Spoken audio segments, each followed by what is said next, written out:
오늘 말씀을 보면 특별히 학생들이 좋아하는 말씀이 나옵니다. 그 말씀은 바로 12절입니다. 내 아들아, 또 이것들로부터 경계를 받으라. 많은 책들을 짓는 것은 끝이 없고 많이 공부하는 것은 몸을 피곤하게 하느니라. 학생들이 이 말씀만 들으면 공부를 안 해도 되겠다 이런 생각을 할 수도 있겠죠. 그래서 이 말씀만 들으면 학생들이 너무 좋아할 것 같습니다. 근데 우리가 알듯이 전도자는 아무 의미 없이 이런 이야기를 하는 것이 아니죠. 그래서 오늘 전도자는 오늘 우리가 전도서 마지막 장을 보고 있는데 과연 무슨 의미로 이 말을 우리에게 들려주는지 오늘 우리가 전도자의 마음으로 우리가 하나님의 말씀을 묵상해 보았으면 좋겠습니다. 우리가 잘 알고 있는 이야기들 가운데 임금님 기는 당나귀 기 이런 이야기를 우리가 잘 알고 있습니다. 어떤 임금님의 기가 당나귀 기를 닮았는데 왕은 이것을 감추기 위해서 평소에는 두공과 같은 것으로 기를 감추고 있었습니다. 근데 머리를 손질할 때가 되면 바로 자기의 머리를 손질한 사람들 그리고 기의 비밀을 알게 된 사람들 요즘 말로 말하면 이발사를 바로 죽여서 자기의 기가 당나귀 기와 같다는 것이 새어나가지 못하게 했습니다. 근데 어느 날 한 이발사가 왕궁에 불러와서 왕의 머리를 손질하고 왕의 기한 비밀을 그 왕의 기의 비밀을 알게 된 탓으로 이제는 그 이발사도 죽게 되었습니다. 그러자 이 이발사는 왕에게 애원을 합니다. 제게는 노모도 있고 어린 자녀들도 있기 때문에 임금님 제발 저를 살려주옵소서 이렇게 왕에게 간청을 했습니다. 여러분 임금님은 자기의 기에 대해서 절대로 발설하지 않는 그런 조건을 내걸고 바로 이발사를 살려주었습니다. 그런데 문제는 이 임금님의 비밀을 알게 된 이발사는 임금님의 기가 당나귀 기라는 것을 외치고 싶었다는 겁니다. 여러분 우리가 살아갈 때도 그렇지 않습니까? 남의 비밀을 내가 알게 되었습니다. 그러면 그 비밀을 지켜줘야 되는데 어느 순간 그 비밀을 아는 순간 그 비밀은 누구도 모르게 그 비밀은 나도 모르게 옆 사람으로 이동되는 것을 우리가 잘 알 수가 있습니다. 여러분 이 이발사는 절대로 임금님의 기는 당나귀 기라는 소리를 발설하지 않겠다고 그 조건으로 생명을 구원받았는데 이 이야기를 하지 않고서는 못 견딘다는 겁니다. 그래서 이 이발사는 생각 끝에 아무도 없는 대나무 숲을 찾아가서 임금님 기는 당나귀 기, 임금님 기는 당나귀 기 이렇게 시원하게 소리를 쳤다는 겁니다. 근데 문제는 뭐냐면 여러분 오늘 이 이발사의 그 말 때문에 바로 대나무 숲이 술렁일 때마다 임금님의 기는 당나귀 기라고 모든 백성들이 알게 되었다는 겁니다. 여러분 왜 제가 설교 서두 중에 이 임금님 기는 당나귀 기라는 이 이야기를 들었냐면 여러분 사실 오늘 본문을 전해주는 이 전도자도 사실 우리와 같은 마음으로 바로 이 말씀을 우리에게 전해주고 있습니다. 여러분 사실 전도자라는 것은 코엘렛이라는 이런 말인데요. 사람들에게 말하는 자라는 뜻을 가지고 있습니다. 그래서 우리가 9절과 10절 보면 전도자가 얼마나 말을 많이 하고 싶은지 또 우리에게 얼마나 많은 것을 가르쳐주고 싶은지 9절과 10절에 잘 나와 있습니다. 우리 한 목소리로 함께 읽어보겠습니다. 전도자는 지혜자이어서 여전히 백성에게 지식을 가르쳤고 또 깊이 생각하고 연구하여 잠언을 많이 지었으며 전도자는 힘써 아름다운 말들을 구하였나니 진리의 말씀들을 정직하게 기록하였느니라. 아멘. 여러분 저도 그렇지만 세상에 많은 지식을 가지고 있는 사람들은요. 자기가 가지고 있는 지식을 모르는 사람들에게 알려주고 싶어 합니다. 그것이 바로 지식을 가진 사람의 특징이라는 것을 알 수가 있습니다. 그래서 사실 선생님이나 교수들은 자기가 가진 지식을 학생들에게 잘 가르쳐주는 것으로 자기의 삶을 다했다고, 자기의 삶의 본분을 다했다고 여길 때가 참 많이 있습니다. 여기 보면 오늘 전도자는 깊이 생각하고 연구해서 말하고 있습니다. 또한 전도자는 힘써 아름다운 말들을 구해서 말을 하고 있습니다. 그리고 무엇보다 이 전도자는 진리의 말씀을 바로 백성들에게 가르치고 있다는 겁니다. 여러분 그러면 오늘 전도자는 과연 어떤 마음을 가지고 이 말씀을 백성에게 전하고 있을까요? 여러분 오늘 전도자는 자신이 백성에게 이 말씀을 전했을 때에 백성들은 이 말씀을 정말 따라야 된다는 그런 심정을 가지고 정말로 이 전도자는 백성들에게 이야기를 하고 있다는 겁니다. 그 마음이 지금 11절에 나와 있는데요. 11절에 보면 지혜자의 말씀들은 찌르는 채찍들 같고 회중의 스승들의 말씀들은 잘 박힌 목 같으니 다 한 목자가 주신 바라고 이야기를 하고 있습니다. 여기서 오늘 전도자는 지혜의 말씀은 찌르는 채찍들 같다고 이야기를 하죠. 이 말씀의 뜻은 바로 말씀이 인도하는 대로 가야 된다는 겁니다. 여러분 우리가 알듯이 이 유대인들은 양을 많이 쳤죠. 목축업을 많이 했습니다. 근데 양들이 목자의 말을 잘 들으면 좋은데 어떤 양은 목자의 말을 듣지 않습니다. 그럴 때 목자가 어떻게 합니까? 순순히 말만 하면 양이 목자의 말을 잘 들을까요? 우리가 자녀를 키워봐도 알잖아요. 순순히 말만 하면 자녀들이 부모의 말을 잘 듣습니까? 잘 안 들을 때가 많죠? 그럴 때 어떻게 합니까? 때로는 들기는 싫지만 바로 자녀들의 훈계를 위해서, 자녀들의 미래를 위해서 때로는 매를 들 때도 있다는 겁니다. 마찬가지로 오늘 이 목자도 양들을 인도할 때 양들이 목자가 인도하는 대로 따라오지 않으면 때로는 지팡이를 가지고 때로는 몽둥이를 가지고 오늘 본문의 표현을 따르자면 바로 찌르는 채찍들을 가지고 그 양들을 인도하는 것을 볼 수가 있습니다. 여러분 우리가 좋아하는 시편 23편 말씀 있죠? 여호와는 나의 목자시니 내게 부족함이 없으리로다. 그가 나를 푸른 초장에 누이시며 쉴만한 물가로 인도하신다고 말씀합니다. 여기 보면 우리가 착각하는 것이 뭐냐면 항상 목자는 우리를 편안한 곳으로 인도하신다고 우리가 착각할 때가 많이 있는데요. 여러분 사실 목자가 양들을 인도하는 길은 편안한 길보다는 양들을 안전한 길로 인도하는 것을 잊어서는 안 됩니다. 그래서 목자는 그 양들의 안전을 위해서 때로는 채찍을 들고서라도 그들이 다른 길로 가지 못하도록, 쉽게 얘기하면 절망의 길로, 사망의 길로 바로 가지 못하도록 목자들은 때로는 채찍을 들어서라도 그들을 안전한 길로 인도한다는 겁니다. 오늘 이 전도자의 말씀이 그렇습니다. 바로 지혜자의 말씀들은 찌르는 채찍들 같다고 이야기를 하는 겁니다. 계시록의 말씀을 우리가 묵상해 보면 하나님의 말씀이 우리가 입으로 먹을 때는 너무나도 달지만 우리 배에 내려갈 때는 쓰다고 이야기를 하죠. 우리가 정말 하나님의 말씀을 들을 때는 너무나도 은혜롭습니다. 그런데 그 하나님의 말씀을 우리의 삶에 실천할 때는 너무나도 힘겹다는 것을 우리가 실제로 잘 알고 있습니다. 그러나 중요한 것은 뭘까요? 아무리 하나님의 말씀이 힘겹다고 할지라도 우리가 그 말씀을 지켜내고 그 말씀대로 살아가야만 우리에게 영생이 있고 우리에게 구원이 있고 우리에게 하나님의 은혜가 베풀어진다는 겁니다. 오늘 이 표현대로 말하자면 아무리 하나님의 말씀이 무겁다고 할지라도 그 말씀에 순종하는 길만이 우리가 안전한 길로 갈 수 있다는 겁니다. 그래서 오늘 전도자는 하나님의 말씀은 꼭 따라야 된다고 이야기를 하는 겁니다. 말씀이 어디로 인도하시는지 간에 우리는 그 말씀을 인도함을 받아야 된다는 것을 이야기를 하는 겁니다. 그리고 또한 전도자는 바로 하나님의 말씀을 버리지 않기를 원하는 마음으로 이렇게 이야기하죠. 회중의 스승들의 말씀은 잘 박힌 목과 같다고 이야기를 하고 있습니다. 이 말씀은 바로 하나님의 말씀에서 떠나지 않기를 원한다는 말씀입니다. 여러분 사실 우리는 하나님의 말씀을 날마다 만나야 되죠. 근데 이 만남에는 두 가지 만남이 있습니다.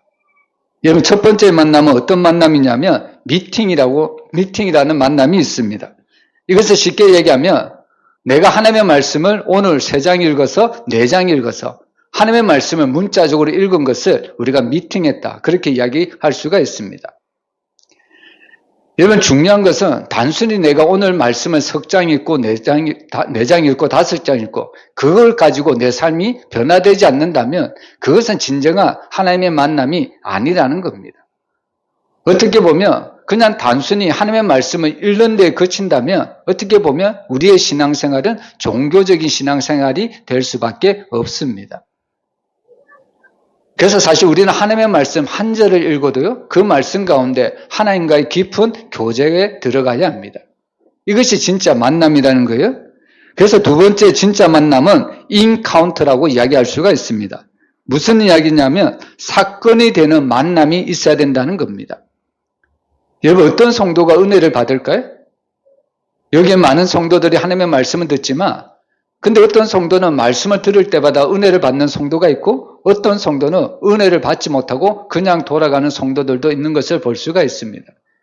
여러분 과연 어떤 성도가 은혜를 받고 돌아갈까요? 그것은 바로 하나님의 말씀이 들려주셨을 때 그 말씀을 남의 말이 아니라 내 말씀으로 받아들일 때 그 말씀을 하나님의 말씀으로 받아들일 때 우리는 그 말씀을 바로 은혜를 받을 수 있다는 겁니다. 이것을 달리 말하면 우리가 하나님의 말씀을 들을 때 그것이 내 삶을 변화시키는 사건으로 다가와야 된다는 말씀입니다. 하나님의 말씀이 그냥 형식적으로 문자적으로 읽으면 우리의 삶이 전혀 변화가 일어나지 않습니다. 그런데 오늘 내게 들려준 이 하나님의 말씀이 하나님이 나에게 주신 말씀이야. 우리가 그것을 믿고 듣는다면 결국 그 말씀 때문에 우리의 삶은 변화될 수밖에 없는 거죠. 이것을 다른 말로 하면 사건이 일어날 수밖에 없습니다. 우리가 신약 성경을 보면 절망 가운데 희망도 없이 소망도 없이 살아가는 수많은 백성들이 있었습니다. 근데 그들이 어느 순간 절망 가운데 살아가지만 어느 순간 그들이 절망이 아니라 소망으로 삶이 바뀌는 것을 우리가 경험을 할 수 있습니다. 어떻게 그들이 절망에서 소망의 삶으로 바뀌었을까요? 바로 그들은 예수님을 만났기 때문입니다. 예수님을 만난 사건 때문에 그들의 모든 삶이 변화되었다는 것을 우리가 알 수가 있는 거죠. 그래서 사실 우리는 하나님의 말씀을 들을 때에 날마다 나에게 주신 하나님의 말씀이라고 생각하고 그 말씀을 사건화해야 된다는 것을 우리가 알 수가 있습니다. 항상 하나님의 말씀을 들을 때 이 말씀이 나에게 주신 말씀이야. 우리가 이것을 기억한다면 항상 이 말씀을 가지고 우리는 변화를 할 수밖에 없다는 겁니다. 이것이 바로 오늘 전도자가 말하는 것처럼 회중의 스승들의 말씀은 잘 박힌 목과 같다고 이야기를 하는 겁니다. 여러분 그리고 또한 중요한 것은 오늘 11절 끝에 보면 이 모든 말씀이 한 목자로부터 나온다고 이야기를 하죠. 목자가 누굴까요? 바로 하나님으로부터 모든 말씀이 나온다고 이야기를 하는 겁니다. 이것이 중요한 거죠. 여러분 한국에 수많은 교회가 있죠. 그리고 수많은 목사님이 설교 때마다 하나님의 말씀을 전합니다. 근데 자신의 말을 전하는 것이 아니라 다 하나님이 주신 한 목자 안에서 나온 말씀이라는 것을 우리가 잊어서는 안 됩니다. 그래서 우리가 듣고 우리가 그것을 생각하고 묵상하고 또 그것을 삶에서 살아내야 될 그 모든 말씀은 하나님의 말씀이라는 것을 우리가 믿고 살아간다면 우리는 그 말씀 때문에 우리의 생명조차도 우리는 주님 앞에 맡기며 이 믿음의 길을 끝까지 걸어갈 수가 있다는 겁니다. 그래서 오늘 사실 전도자는 이런 간절한 마음으로 우리에게 전해주기를 원하고 있습니다. 그래서 오늘 특별히 전도자가 우리에게 전하고자 하는 그 간절한 바람이 뭔지 우리가 세 가지를 통해서 한번 살펴보았으면 좋겠습니다. 여러분 첫 번째로 전도자는 모든 것이 헛되도라고 우리에게 외치고 싶습니다. 여러분 우리가 알듯이 전도사 일정부터 우리가 보았듯이 전도자는 항상 우리에게 우리의 삶에 대해서 모든 것이 헛되다고 이야기를 하죠. 근데 자칫 생각하면 이 전도자의 말 때문에 우리는 허무주의로 빠질 수도 있습니다. 세상의 모든 것을 다 가진 솔로몬이 나는 비록 모든 것을 다 가져봤지만 비록 내가 인생의 결론을 내릴 때 세상이 헛되도다. 이것만 귀를 기울여 교훈을 삼는다면 우리도 이 세상에서 허무주의로 빠질 수밖에 없다는 겁니다. 여러분 만약에 사춘기의 청소년들이 인생은 허무하다, 세상은 허무하다 이렇게 이야기를 하면 어른들은 과연 어떤 반응을 보일까요? 여러분 만약에 청소년들이 인생이 허무하다 이렇게 이야기를 하면 어른들은 아마도 이런 반응을 볼 것 같습니다. 인생의 ABC도 모르는 것들이 이런 이야기를 한다고 나무랄 것 같습니다.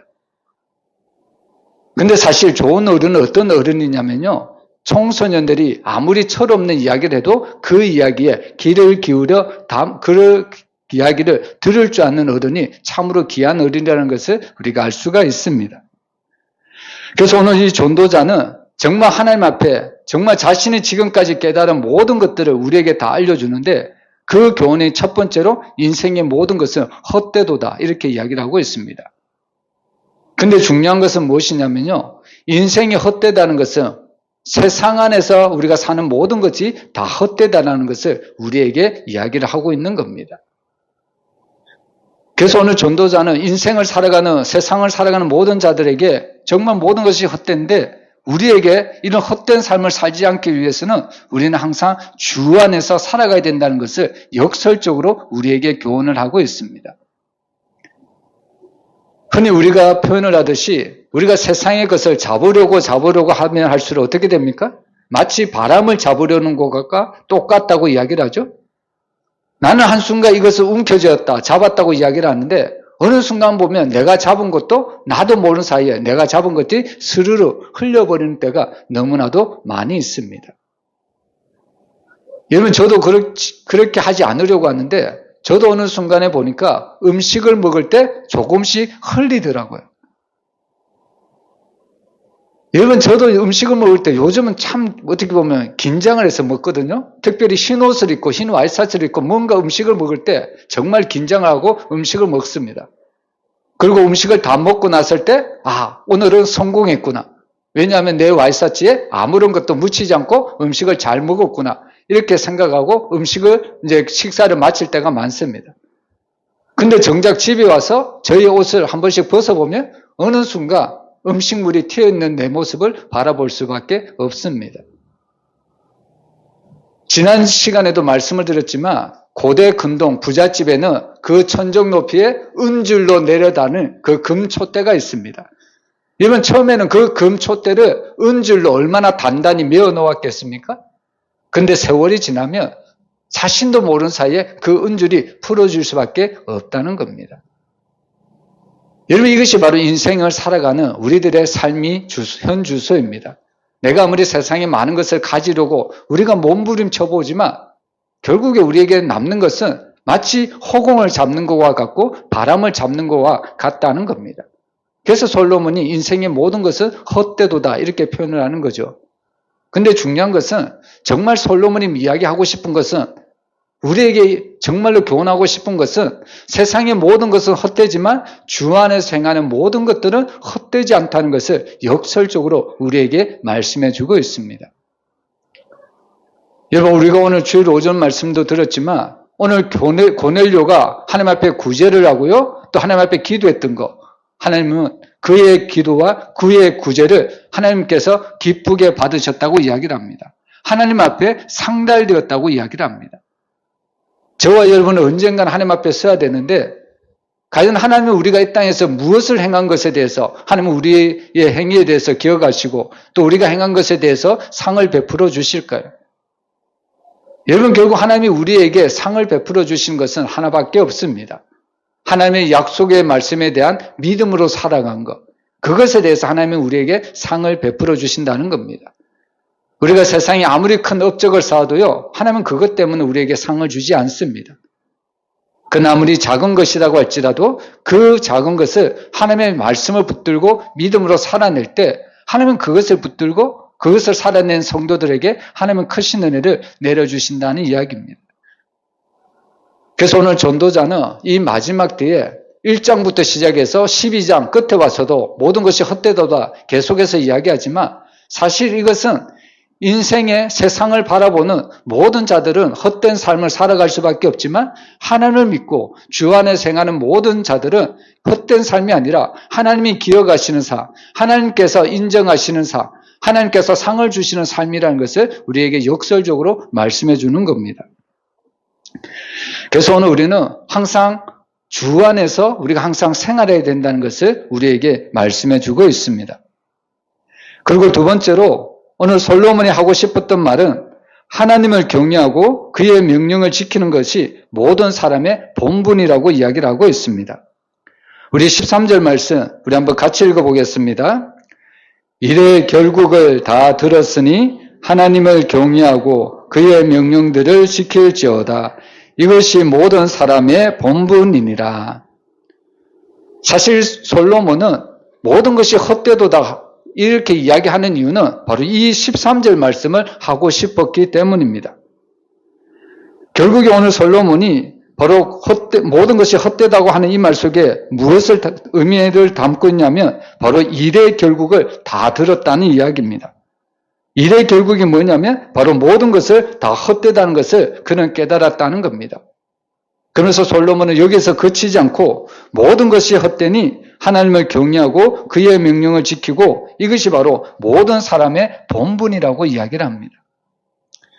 여러분, 우리가 여기서 알 수 있는 것은 하나님을 경외하고 하나님을 섬기는 것은 믿는 사람들만의 특권이 아니라는 것을 우리에게 가르쳐주고 있습니다.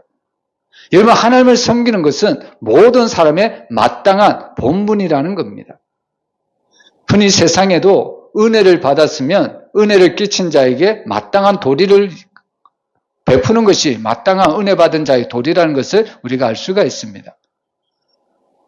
여러분, 사실 믿는 성도나 안 믿는 자들이나 모두 다 이 땅을 살아가기 위해서는 하나님의 은혜를 힘입을 수밖에 없습니다. 하나님의 은혜가 아니고서는 모든 사람은 한순간도 살아갈 수가 없다는 이야기입니다. 그래서 사실 모든 사람들이 이 땅을 살아가는 마땅한 도리는 뭐냐면 나에게 은혜를 주시고 나에게 살아갈 힘을 주시고 또한 나에게 살아갈 모든 것을 주신 하나님 앞에 그 하나님을 섬기고 경외하는 것이 사람의 마땅한 도리고 마땅한 본분이라는 것을 우리에게 가르쳐주고 있습니다. 이것은 믿는 자나 믿지 않는 자나 다 동일하다는 겁니다. 여러분, 오늘 오전 예배에도 부자 청년에 대해서 말씀을 드렸죠?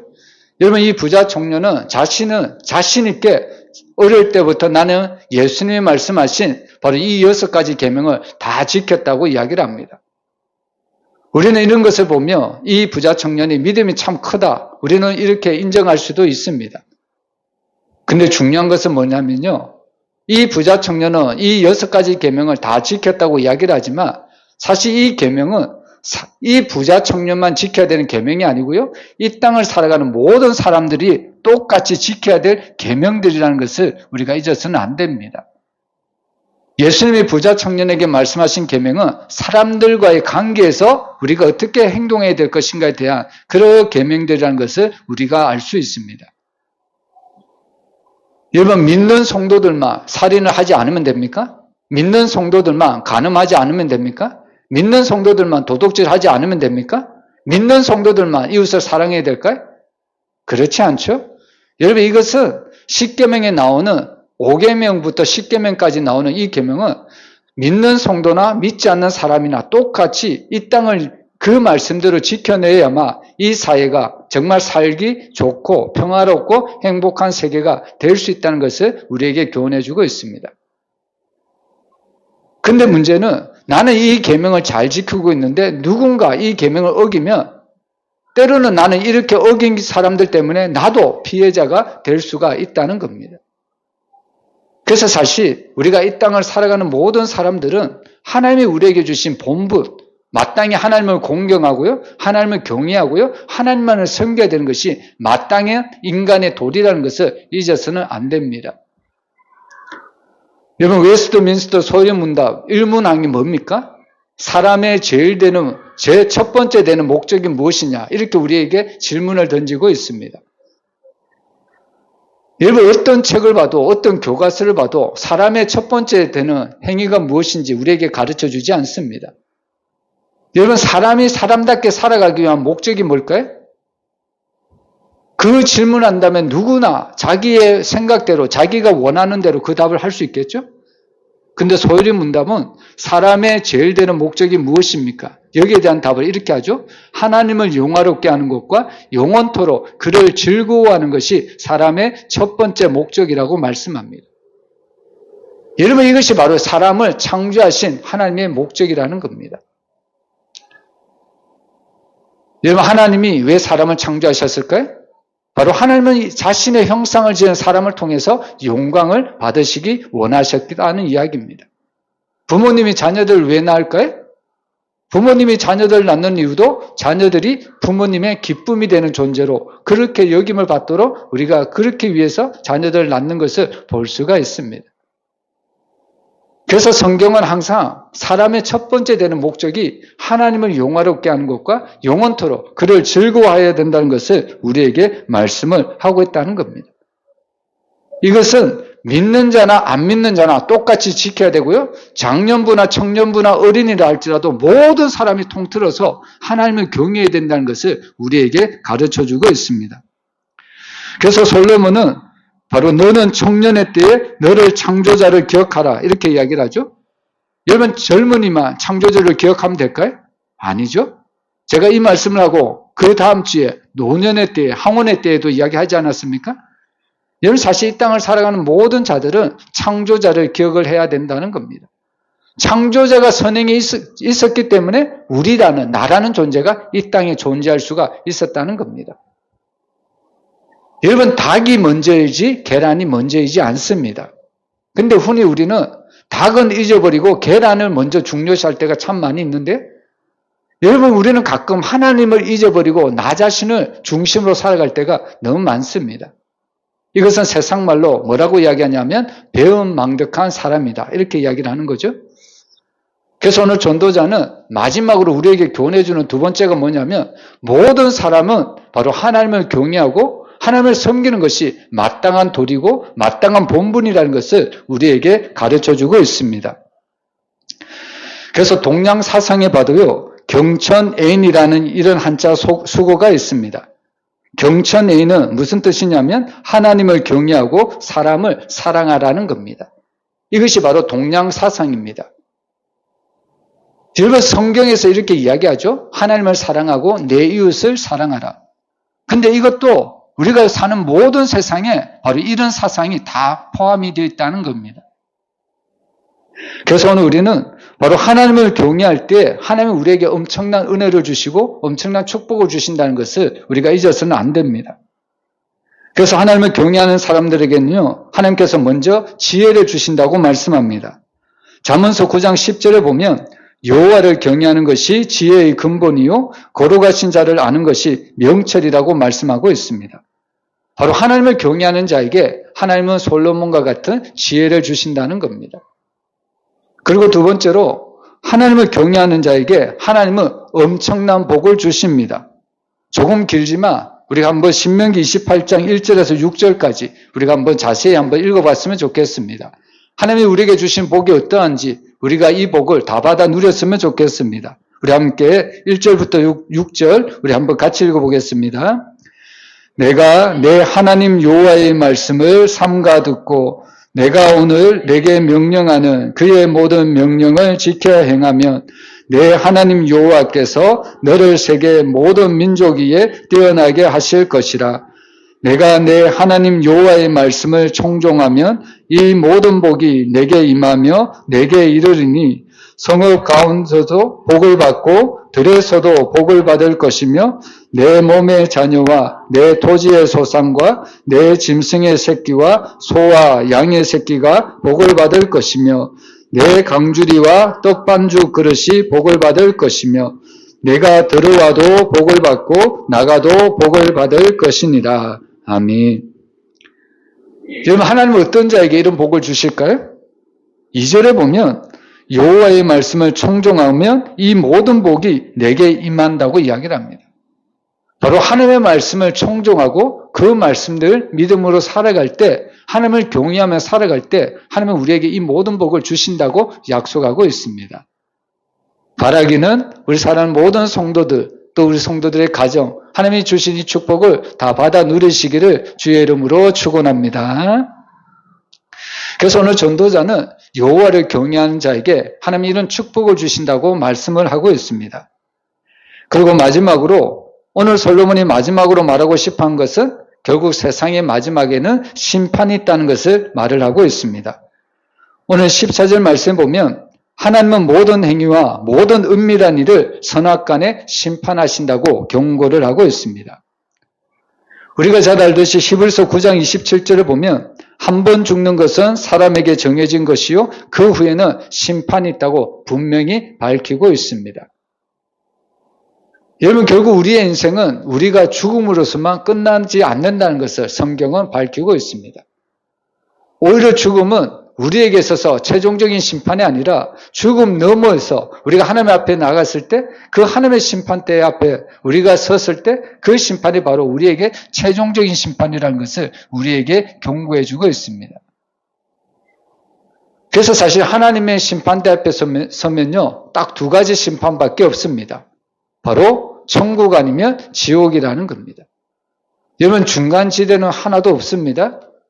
하나님은 딱 그 하나님의 심판대 앞에 섰던 모든 자들에게 천국 아니면 지옥으로 심판의 결정을 내리십니다.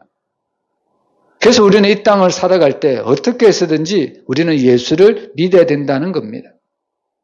여러분, 하나님은 우리의 죄의 문제를 해결하기 위해서 독생자를 보내주셨습니다. 그리고 그 독생자를 우리를 살리기 위해서 십자가에서 우리의 모든 죄를 담당하고 죽게 하셨습니다. 여러분, 사실 하나님이 예수님이 이 땅에 보내실 때부터 그 목적이 뭐냐면 죽으러 보내셨다는 겁니다. 여러분, 우리가 육신의 부모로서 어떻게 감히 자녀들이 이 땅에 태어났을 때 어떻게 자녀를 죽는 자리로 밀어낼 수가 있겠습니까? 근데 하나님은 하나밖에 없는 독생자를 이 땅에 보낼 때 이미 죽으러 보냈다는 겁니다. 누구를 위해서요? 저와 여러분의 죄를 위해서, 저와 여러분을 살려주기 위해서 바로 예수님을 십자가에 못 박았다는 겁니다. 그렇게 큰 하나님의 사랑을 우리에게 베풀어 주신 거죠. 근데 그렇게 큰 하나님의 사랑을 우리가 입었음에도 불구하고 우리가 예수님을 믿지 않는다? 그러면 마지막 날에 남는 것은 바로 심판밖에 없다는 겁니다. 그래서 사실 우리가 이 땅을 살아갈 때 정말로 우리가 정말 해야 될 일이 있다면 바로 예수를 선택하고 예수를 믿고 구원받는 것이 가장 중요하다는 것을 우리에게 말씀해 주고 있습니다. 그래서 오늘 전도자는 마지막에 정말 하나님께서 심판하신다는 것을 우리에게 경고를 하고요. 그리고 그 심판을 우리가 받지 않기 위해서는 바로 이 땅에서 하나님의 말씀대로 또 예수 그리스도를 믿음으로 우리가 구원을 받아야 된다고 우리에게 교훈을 주고 있습니다. 그래서 오늘 이 전도자는 바로 이 세 가지 교훈을 통해서 우리에게 마지막 교훈을 주고 있다는 말씀입니다. 여러분, 우리는 우리에게 주시는 이 전도자의 말을 귀담아 들어야 합니다. 첫 번째로 전도자가 말한 세상의 모든 것은 헛되다. 역설적으로 말하면 결국 주 안에 있는 모든 것들만이 하나님께서 인정하시는 믿음의 삶이라는 것을 잊어서는 안 됩니다. 그리고 두 번째로 우리가 이 땅을 살아갈 때 여호와를 경외하는 것이 사람의 마땅한 도리라는 것을 잊어서는 안 된다는 겁니다. 그리고 세 번째로 마지막 날에는 반드시 심판이 있기 때문에 우리가 이 심판을 피할 길은 예수 그리스도를 믿는 길 외에는 없다는 것을 오늘 전도자는 우리에게 가르쳐주고 있습니다. 여러분, 사람들의 인생을 보면요, 어떤 사람은 긴 인생을 살고 어떤 사람은 짧은 인생을 삽니다. 근데 어쨌든 간에 짧고 길든 언젠가는 그 사람도 마지막 날은 하나님 앞에 선다는 겁니다. 그럴 때 과연 오늘 우리는 어떤 모습으로 우리는 주님 앞에 서야 될까요? 여러분, 우리가 달란트 비유를 통해서 알 수 있지만 어떤 사람들은 하나님 앞에 칭찬을 듣죠? 착하고 충성된 종이라 칭찬을 받습니다. 근데 어떤 종은 악하고 게으른 종이다, 이렇게 칭찬이 아니라 책망을 받는 것을 볼 수가 있습니다. 과연 저와 여러분은 하나님 앞에 섰을 때 어떤 사람으로 우리가 불리기를 원하십니까? 칭찬을 듣기를 원하십니까? 아니면 책망을 듣기를 원하십니까? 여러분, 여기 모인 사람 모든 성도들은 정말 하나님 앞에 섰을 때 착하고 충성된 종이다, 이렇게 칭찬을 받고 천국을 다 들어가시기를 주의 이름으로 축원합니다. 기도하겠습니다.